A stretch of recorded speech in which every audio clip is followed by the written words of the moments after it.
Hi, good evening. Welcome to another episode of Talk Truth, aired on our channel. As I always say, it's my channel, it's your channel, it's our channel, Women Healing Together. This is the channel where we talk about all things women.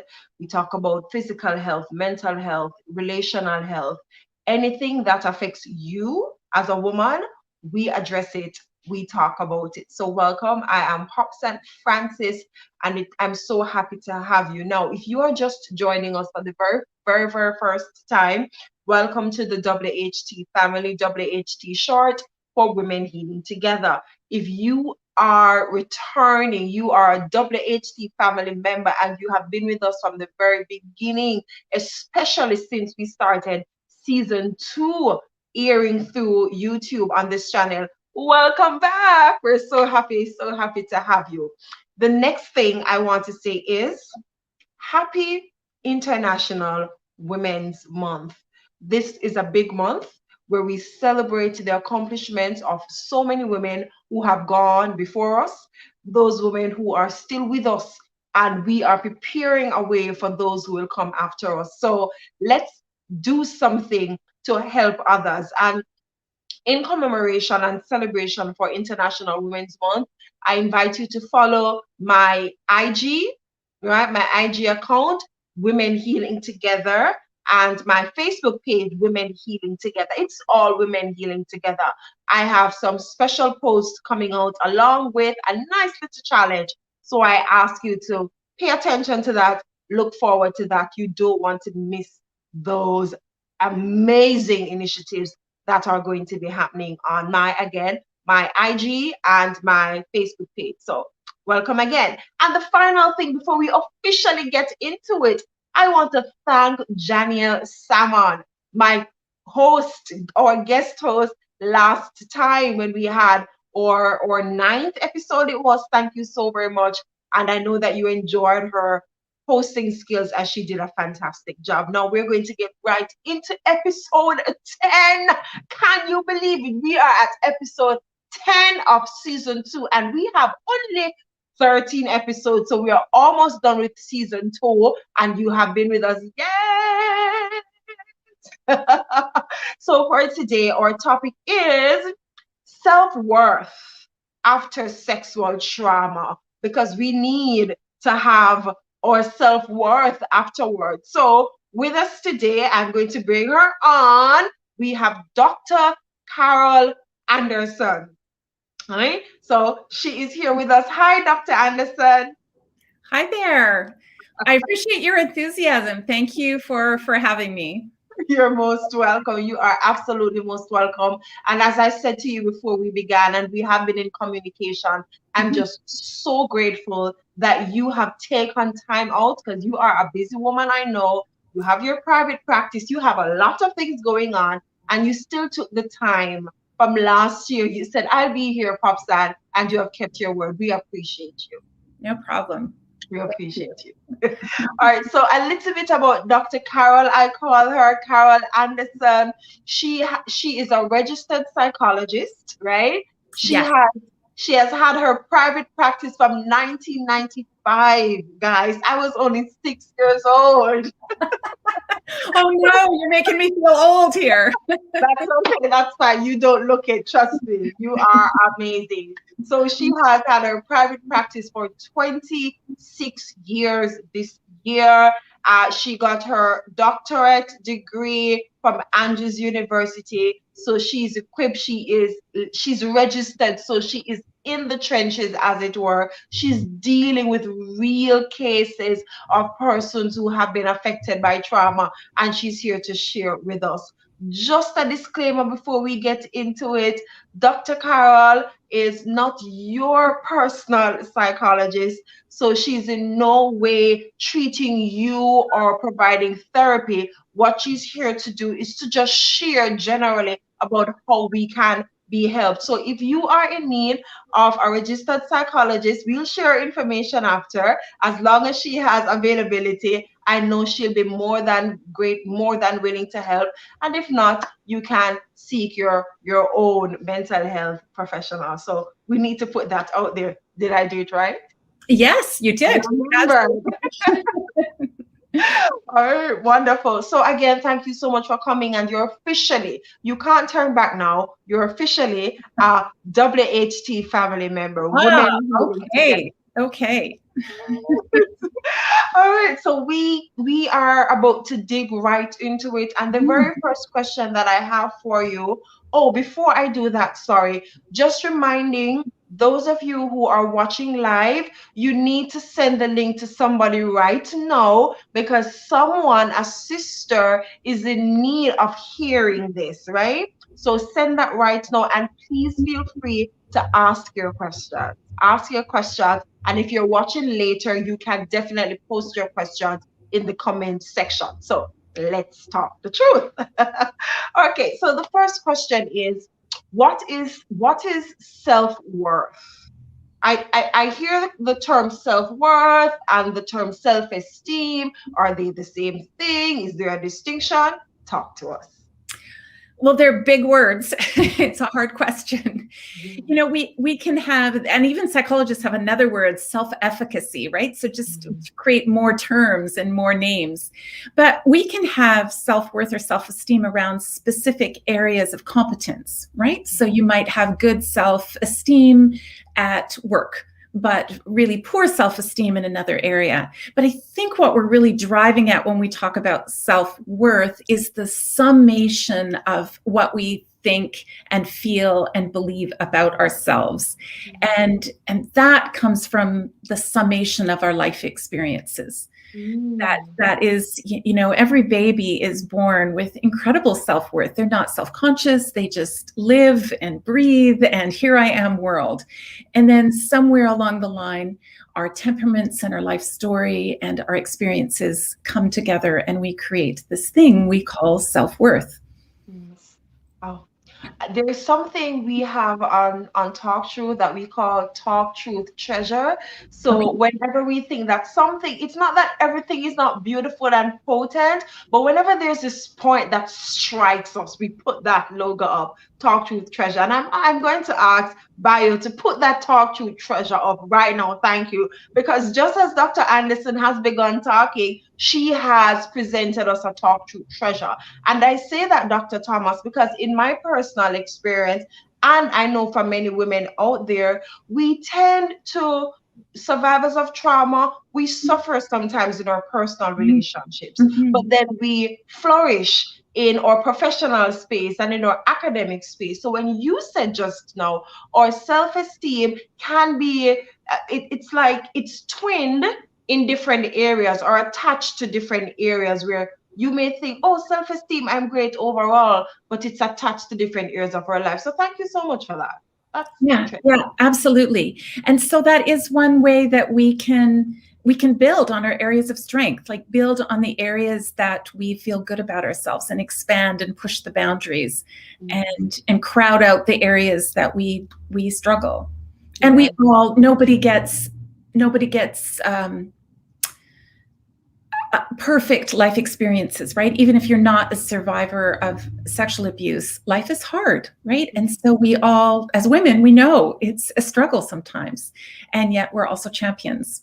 Yes, and this month is International Women's Month, so we are definitely celebrating the women who have gone ahead of us, who are with us, and those of us who are paving the way for those who will come after us. Yes, absolutely. All right, so we have learned that self-worth is the summation, how we see ourselves as a composite being, all right, our view of self. Now, the next question is this: why is it important? Because I see some women, I'm like, she has no self-worth. Why does she carry herself? Is it important? Why is it important for us to even have this conversation? It's super important. It's kind of the foundation of everything because our self-worth is kind of like the blueprint or the the laws that we live our life by. So we live our life according to those beliefs that we have about ourselves. They can be good beliefs, positive self-worth, or they can be negative beliefs. And then we live and make decisions and live our lives according to those beliefs. So it's so important that they be positive or growing, because we're not 100%, we're growing human beings, but they be growing so that we can make the best choices for ourselves. And so here we are discussing, we can have positive self-worth, we can have negative self-worth. You also said that no one's life is perfect. And that's so true. And I'm thinking of the survivor of childhood sexual abuse, that woman who was violated as a child, and she has found herself in this situation, in this mental context, this emotional context, and her self-esteem is to the ground. It's even much harder, so in your experience, what are some of the ways that you have seen, or from your research, how women who have experienced childhood sexual trauma and they're struggling and grappling with that, how does negative self-worth manifest itself? Because there may be someone watching and she's saying, I don't know if I have negative self-worth. I don't know if it's the summation of what I think about myself. Are there any pointers? Well, I'm probably going to go roundabout here, so hopefully I'll answer your question by the time I get to the end. I think it's important to remember that childhood sexual abuse happens in a context. So I think it's easy to focus on the act of sexual abuse and forget that it happens in a context. So it happens in a context perhaps where people are not believed, a child is not believed, a child is not seen or supported. It happens in this family or life context. And that is almost as important as the very act of sexual abuse itself. And in that context, you learn, my voice doesn't matter. That might be a belief that you carry with you into your adult life. And so then you live your life with, my voice doesn't matter. And so you don't bother to use it because you've had that experience where people don't listen to it. Or you feel like my body isn't my own. You learn that my body isn't my own, and then you go and live your life as an adult as if your body wasn't your own. So those beliefs that you learn as you work through that trauma, grow through that trauma, carry itself into adulthood.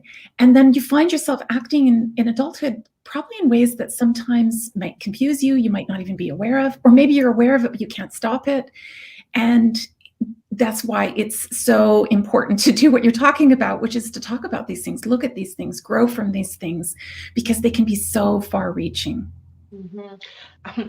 Thank you. I always say to persons, when you see a young woman or an older woman, it doesn't matter the age, and she's struggling, sometimes as women, we can be so hard on each other. We can be so judgmental.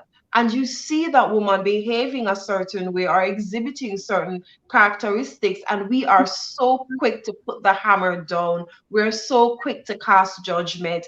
And here you are helping us understand that the way we behave comes from the belief that we have of ourselves, having been in a particular context. So it's not just what I'm getting from you, and you can correct me if I'm wrong.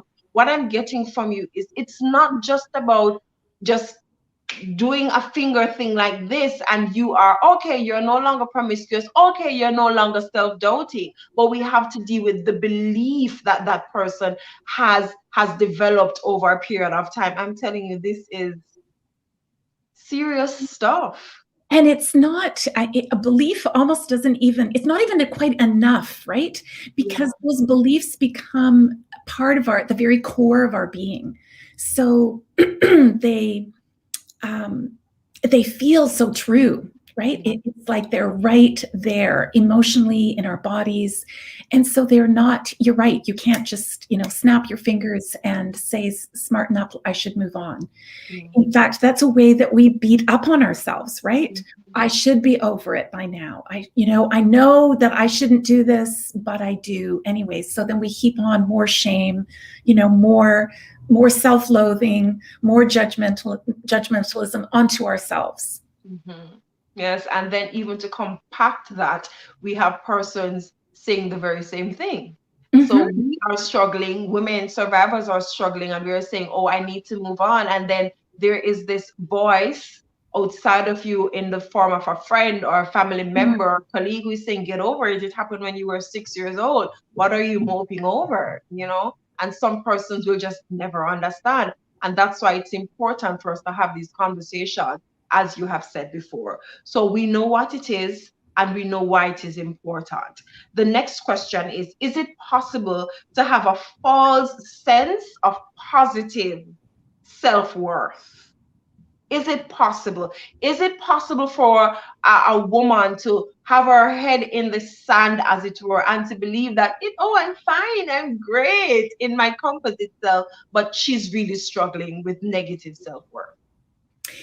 That is also a really complicated question. Yes, that's definitely possible. Sometimes if you're somebody who has to really toot your own horn, be arrogant, really be out there, it's possible that actually that's just a cover up for not feeling so much that way inside. It's also possible that when things that have happened to us are so difficult and painful, we box them up, put them in a corner of our brain, and we leave them there, and we want to forget about them. And so it's possible that we can be over here acting and looking as if everything is okay, but in fact, there is this piece over here that's dissociated, is what therapists call it, psychologists call it, and it's over here. But there's no free lunch, right? It's there, it's having its impact in your life, even if it's walled off and blocked off. I'm telling you, how would you approach someone like that though? If, say, for instance, you have a friend, someone is listening, she has a friend, I have a friend, we have friends, and we can see that person is being affected. We see it in the choices they make in relationships. We see it with how they treat themselves. Something is wrong. You are thinking the person is just at the brink of just toppling over. But in her mind, I'm fine. I'm good. What do we do for those of us who are watching? That is hard. It's hard because change is impossible unless somebody really wants that change. And so sometimes it takes a crisis to get to that point where you finally see it. I have to say, as a therapist, I don't mind crises sometimes because they're great wake-up calls. Not that I want somebody suffering. I never want anybody suffering, but a crisis can sometimes be a great wake-up call. But the problem is to talk to somebody that somebody's already so filled with shame and they're doing their very best to cover it up and hide it, maybe by workaholism or whatever way that shopaholism, lots of shopping, women love that. But that's retail therapy, right? Retail therapy. So we have an actual thing. Yes, retail therapy. Just shop your way through that negative emotion. It works fabulously. Okay. But of course, it doesn't really work, right? It doesn't really get to the core. So people feel all kinds of shame about their stories and about what they had to go through. So we have to be very gentle, very, very gentle when we talk to other people. And I think the best form is it just comes in the form of just questions. How are you? Are you okay? I'm worried about you, or I'm thinking about you. And just that concern and interest is probably, and patience. I know that when I need to change, it takes a really long time. But we expect other people to change and see things just like that. So we want to think about, if we were in crisis, what would we want people to do, and how patient would we want them to be with us, and how understanding would we want them to be with us. So gentleness and kindness. Yeah. My thank you so much for that. because I have seen in so many areas. I've been reading a lot of Brené Brown's books, Yes, right? of course. I like reading her books, and Mhm. the fact that she talks about shame and vulnerability, my eyes are wide open Yeah, because as a society, I think we use shaming so much, we do. thinking that it's going to make things better, and it only makes things worse. Do you have any thoughts on that? Shaming at you being used as a corrective measure when it's really only making things worse and damaging person's self-worth.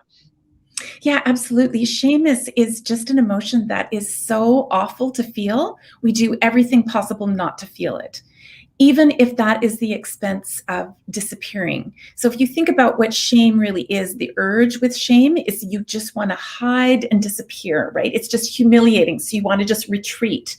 And so I've certainly worked with people with so much shame about who they are that they completely lost themselves. They just did what everybody else needed or wanted or expected of them, just so that they would never have to reveal who they were, their own thoughts and feelings.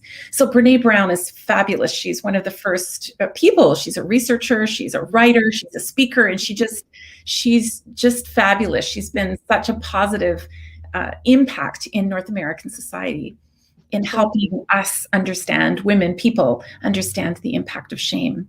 so true. And I'm telling you, when I discovered her, it was like, ooh, it's okay to be vulnerable, Yeah, responsibly, of course. yes, of course. Responsibly, of course. Yeah, And even just last night, there's a situation in Jamaica with this police officer who was caught, all sorts of sexual things, and persons are using a lot of shame.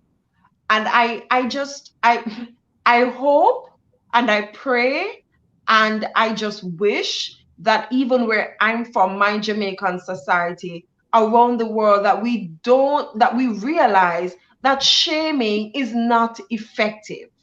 no, It's not effective. The analogy that I have in my head is having a car that is not treating you very well, right? It breaks down every now and again, and you're so annoyed. And you're thinking that putting water in the gas tank as a way of really causing the car to know that it has done something wrong, will it make the car work any better? no. And I just believe that persons are supposed to be educated. And now I'm thinking I should have you back to talk about the difference between guilt and shame, and how we're really perpetuating a culture of mental unhealthiness because of that strategy that we use that's causing so much harm to people. Yeah, and just really quickly, I mean, there's a difference between guilt and shame. So guilt is Right, what we feel when we do a specific wrong action. It's our conscience pricking us. So right. a little bit of guilt, not that we want to create it, but guilt around that right action helps us do something that's make some repairs or do something better the next time. But shame has to do with who we are, and I am bad, I am shameful. It's horrible. It's much more global, and in that sense very damaging. And it makes you want to disappear or lash out or cover up and hide. But when we feel safe, we can be vulnerable and we can open up and we can grow and we can learn. And that's what we want for humanity, is to grow and learn and be better people.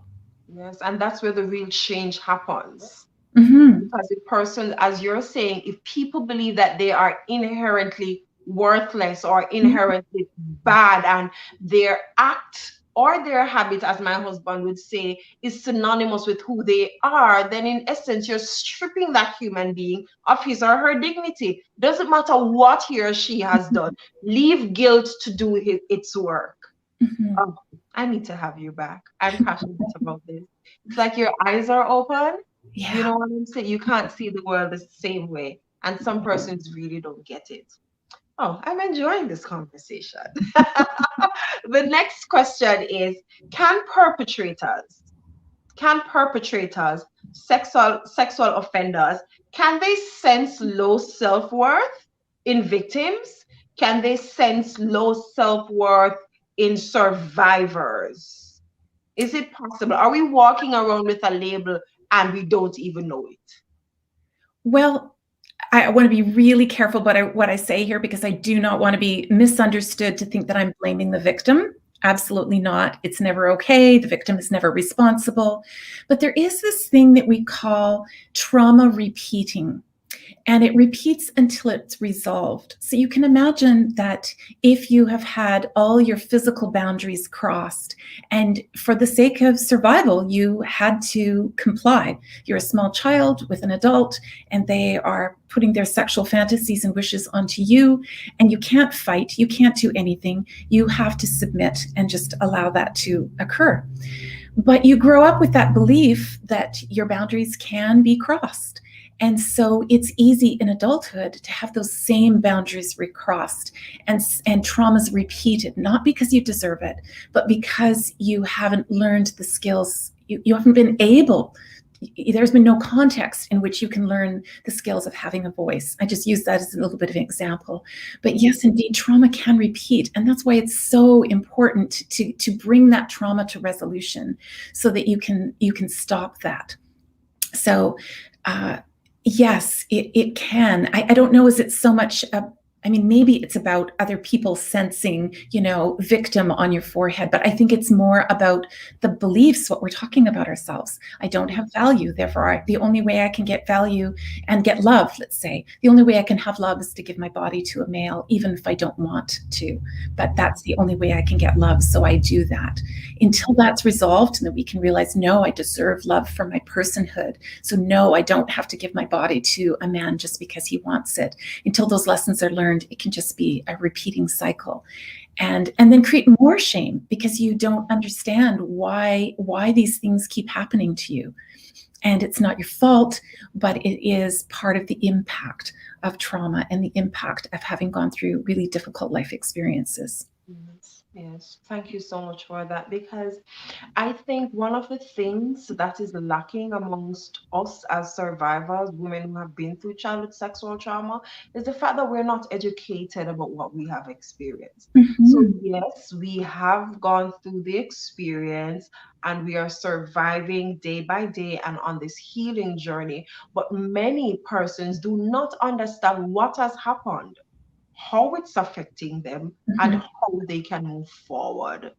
And I think this ignorance or this lack of education, sometimes fueled by fear and shame, it's causing us, as you use the term, repeat trauma, because we're not getting to the root of the issue. We're not educated about our lives, though we have lived it.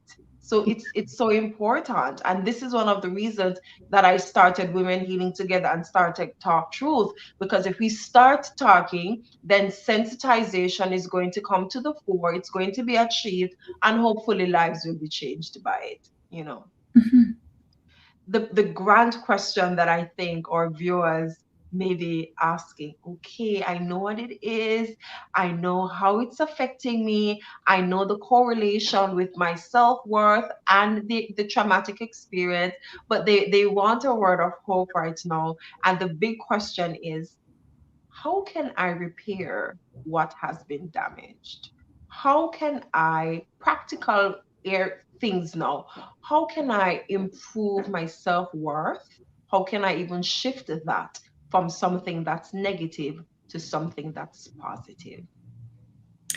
Well, the good news is, and this really is good news, is that today more than ever, we know more about healing from trauma and healing from sexual abuse and the terrible things that may have occurred in our lives. We know more about that than we ever have before.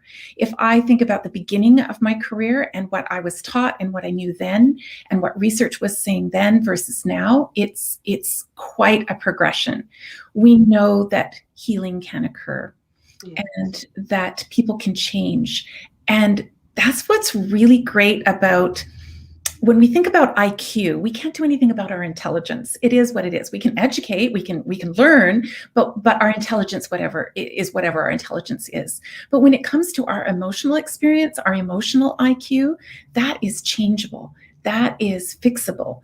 that is something that we really, really can do something about, and it can have a huge impact. And we know now from lots of research that a therapeutic relationship is very effective in helping people work through difficult life experiences. In fact, anybody that develops a strong, caring, helpful relationship with another human being is on the path of healing. Just the very nature of connecting. So what you're doing right here, right? Women connecting together, it's putting you on the path of healing. Mm-hmm. Yes. So what I've gotten from you is that importance placed on connecting with other Mm-hmm. human beings, right? Okay, so that's a talk to you with treasure, just connecting, because in connecting with other human beings, then we're able to sympathize, we're able to empathize, we're able to give love, we're able to accept love, and that brings about healing. Do you have any other tips that you can share, that women can use, so she can say, okay, I'll start this today, or I'll start this tomorrow, because I know that after I do this, not once, of course, it's going to be a journey, I will see some changes. I will see that, okay, I'm not thinking as negatively as I used to think anymore. What else? Do you have any other tips that you can share with us? Well, that's sort of like, that's a big question, right? Um, yeah, really big question. I think that, you hear that you should journal. There's one, right? That when we connect with ourselves, it's not just with other people. When we connect with ourselves, mindfully, prayerfully, writing, that can have a big impact in helping us see ourselves a little bit clearer and better. Exercise, just getting out and moving our bodies and breathing fresh air, can be hugely helpful. Getting good nutrition. Here's one that is very true for women, is often women of childbearing years are anemic and don't have enough iron, especially if you happen to be a health freak and wanting to be vegetarian. So it's very easy to be anemic, but what that's going to do for your mood and your sense of self is that you're going to lack energy and lack vitality. So vitamin D. So there's really practical things you can do, vitamin D or iron, and you may want to obviously check with your doctor to make sure that you're not doing anything that's not appropriate for your particular health condition. I'm not a physician, but those are just common things that I see in my practice. And I think that when we are taking some time, even if you're not a journaler, even if you just want to be a bit mindful, right, and just stop every once in a while, just notice what you're feeling in your body. And sometimes just the very act of noticing, we feel our emotions in our body. So if you're stressed, you might have your shoulders up to here. Usually we feel a lot of tension right in here. If you're anxious, you might feel it in your belly. If there's a lot of sadness, you might feel a knot in your throat. If there's a lot of anger, you might feel it in your jaw or in your hands. And just noticing that, not judging it, right? Not you should be feeling this or you should be feeling that, but just noticing it and just taking a breath and going, yeah, I can see that that's there, and just moving a little bit. Just the very act of doing that throughout the day can really shift and change negative emotions. I love that. Thank you so very much. And I'm going to reiterate what you said, right? So Dr. Carole, she shared at least 7 things with us, practical things that you can do to help lift that view of yourself. The first is connecting with others. Yes. Second, connecting with self, right? The third is exercise and breathing, right? Because it does help you and it creates those positive hormones and you have them flowing all through your body. The fourth is nutrition. And she made special mention of the fact that for those of us in childbearing age, we sometimes tend to be anemic and that affects our mood.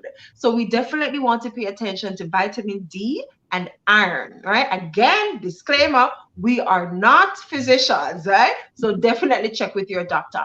I can testify though of vitamin D, especially since migrating to North America in those long winter months when my mood plummeted and I'm wondering what's happening with me. Why do I feel depressed? Until I learned about vitamin D. So whenever I feel that mood coming on, I do take my liquid form and it does help. So Dr. Carl is correct. Vitamin D does it does work. It works for It me. does. And in Canada, if you're in Canada, in a northern country, it is a problem.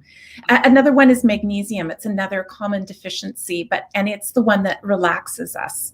So that one's easy to be deficient in as well. So again, check with a medical provider to see if that can be helpful. But these are also things that are in our foods, right? And so when we are eating a healthy diet, we're getting these nutrients, and they really do impact your mood. If you're eating lots of sugar or lots of white carbohydrates, there's all different kinds of things that don't help us feel better. But it's hard. We live in a world that those foods are just right there in front of us. I mean, oh my goodness, give me ice cream and chocolate chip cookie and I'm in heaven. So it's hard to resist, but it does help us. And any choice that you make, little tiny choice that you make in the right direction, is a choice in the right direction. Yes. So don't think, oh, well, that's too big or whatever. Just make any small choice in the right direction, and that's going to start to make a difference, and you can grow and build from there. Lovely. I love that, because so many times when we think about changing and we think about developing, we are saying, oh, I have so much to do. Dr. Carol has given me 7 steps and I need to master these 7 steps. And we're saying to you, no, start with one. Start with one, right? And for those of you who are saying, you know, I'm going to try that vitamin D, or I want to try that magnesium, I want you to know that there is a link in the description box. So feel free to check that out and register. You'll get quality products, natural products that will not have any form of, you know, allergies. Yes, it depends on the individual, but you're getting superior products. So please check that in the description box. All right. So the next thing that you shared is mindfulness. And I want to corroborate that with a book that I'm reading, How to Get Your Life Back by John Eldredge. He's a really good author. I really enjoy his book. Yes. Have you heard of him?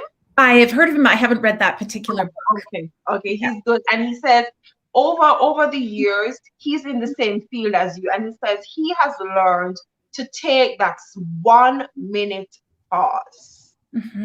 So when Dr. Carl talks about mindfulness, it doesn't mean that you have to lock yourself away for hours to try to get things going. Even 1 minute of just being aware of what you're feeling, being aware of your situation, being aware of your atmosphere can transition you from that feeling of helplessness to that feeling of being in control of your choices and your action. Does that make sense, Dr. Carol? Yes, absolutely. It can be a 30-second break where you just say, okay, I'm just going to breathe and I'm just going to try and be in this moment. In fact, if we're feeling incredibly stressed, it's probably one of the best things that we could do. And here's another little tip, that if you're feeling just anxiety that won't go away, try to get in your senses in the present, like 5 things I can see, 5 things I can hear, 5 things that I can feel with my skin. Let me breathe into that. Try and just use all your senses to be in this moment. And that can help shift into a different emotional state. Wonderful. Thank you so much.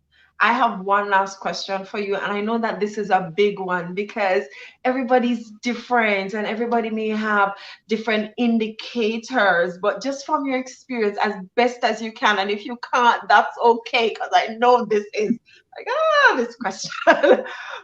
Someone who is watching now and she's like, I'm going to start these steps. I'm going to start with the one and I'm going to graduate to the next. How can she know when she is in a good place?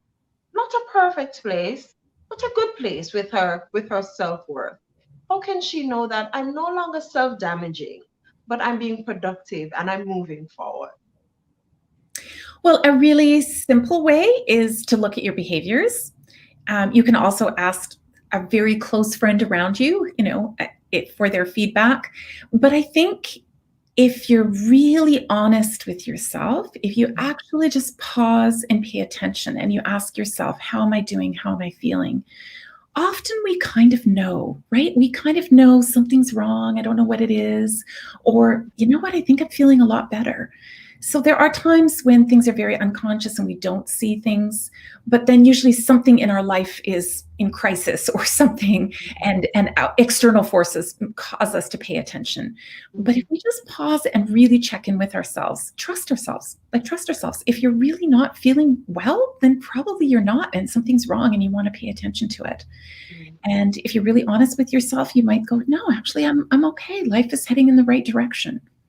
Yes, thank you so very much. Ladies and gentlemen, WHT family, we have had a wonderful conversation with the very calm, knowledgeable, and centered Dr. Carole Anderson. And we want to thank you so very much for spending this time with us and for just sharing your knowledge and helping women as we heal together. And as we close, do you have any last words, a sentence, a word, a phrase, whatever it is that you'd like us to end with? Just stay on the journey, right? Life Mhm. is hard. It's not easy, but just stay on the journey. Every person that I've met, if they stay on the journey, they get there. Even Wonderful. just despite the ups and downs, just stay on the path. And as we close, you have heard the doctor herself. Stay on the journey of healing. We are reminding you that Talk Truth is your safe place and your safe space where we tackle the issue of childhood sexual abuse and help women who are on their road of healing. And as I always say, we heal so much better when we heal together. We will see you in our next episode. God bless you. Thank you, Dr. Carole. Oh, you're welcome.